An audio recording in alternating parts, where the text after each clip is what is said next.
All right, folks. So we have built our practice page, and now we want to start adding some elements to our page. So there's a couple different ways that we can do that. One is we can choose a layout.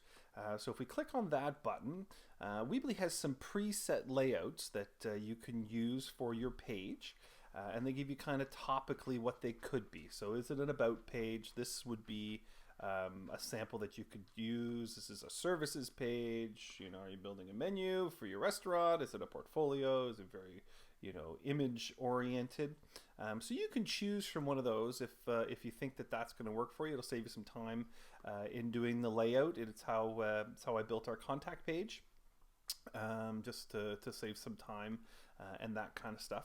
For our intents and purposes, I'm going to show you how to do it yourself, so that you know how to drag your own elements and begin to build your own page. Because as you see, you have a choice. You can either choose a layout or you can drag your elements here. We're going to drag our elements. So how do we do that? Well, we're on our page that we want to work on. We're on the practice page, and we head over to this button called build. So we click on the build button. Inside the build button, you'll see there's two buttons. There's either elements or apps. We're going to talk about elements right now.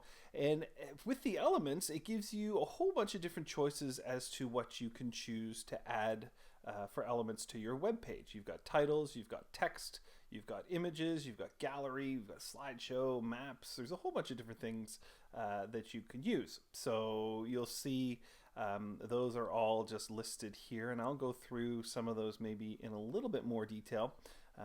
Right now we're just going to build just a very general web page and show you how to drag and drop and make the magic happen. So I always start with adding the title. So what you're going to do is you're going to head over to this big button here that says title. You're going to click on that button and you're going to drag it. So you click on it and don't let go. And you'll see a little blue line. See that blue line that's on the top of that white bar, or that white block that says this is where I'm going to drop the title. So that's its position. So you just basically let go of the button that you have clicked, and magically there is your title bar. So in order to change the title on the page, you click on that space where it says click here to edit.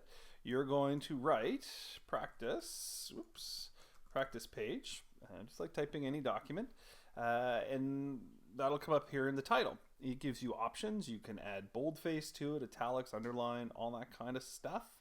So those types of elements. You can also increase the size of the font. To do that, you have selected the font and you put the plus in, and it will jump and get bigger and bigger and bigger until it is as big as you want it, or you can decrease it and bring it back to where it was.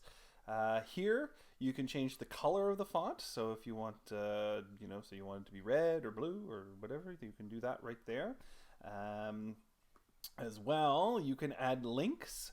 So if you want, how when you go to a web page and it's blue, you can actually do the same thing here, and if you touch those blue words, it jumps you to another website. Well, you can do that here as well. So you can create a link, and you can do it to, say, an external page. Maybe you want it to go to